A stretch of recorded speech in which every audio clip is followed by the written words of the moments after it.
వ్యవసాయ ప్రాథమిక సహకార సంఘం ఆధ్వర్యంలో 3 రోజులుగా కొనసాగుతున్న విచారణ.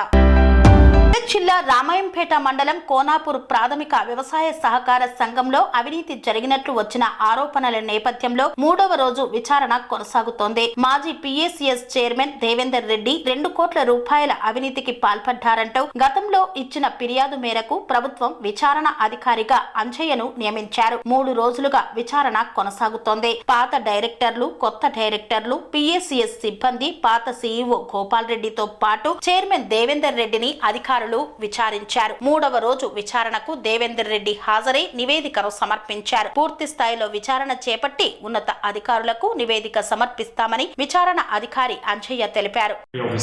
పిఎసిఎస్ కోనాపూర్ సంఘంలో ఎంక్వైరీలో భాగంగా మనం డిపోజిషన్ తీసుకుంటున్నాము. ఈ డిపోజిషన్లో ఈ రోజుతో 3వ రోజు.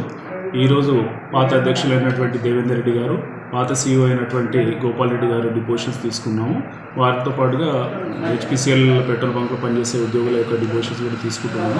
వాళ్ళ డిపోజిషన్లో వాళ్ళకు సంబంధించినటువంటి సమాచారంతో వాళ్ళు డిపోజిషన్స్ ఇస్తున్నారు. వాళ్ళు ఇచ్చిన డిపోజిషన్ను మనకు రికార్డులో ఉన్నటువంటి డాక్యుమెంట్ ఆధారంగా మొత్తం వెరిఫై చేసేసి తుది నివేదికను త్వరలో సమర్పిస్తాం. Thank you. Serenity model high school విద్యార్థులకు అమ్మఒడి, సామాన్యులకు అందుబాటులో ఉన్న బడి సెరెనిటీ. మేడ్చల్ జిల్లాలో మేటిగా నిలిచి సాటిలేని ఫలితాలను సాధిస్తున్న #1 స్కూల్ సెరెనిటీ. మా ప్రత్యేకతలు ప్రతి విద్యార్థి పట్ల వ్యక్తిగత శ్రద్ధ, activity based learning and digital classrooms, computer lab, 100% ఫలితాలు, sports and cultural activities, yoga, abacus మరియు Vedic maths education. Please visit Serenity Model High School, Nagaram. Admissions are in progress. Call 040-271-46899 and 040-271-48699.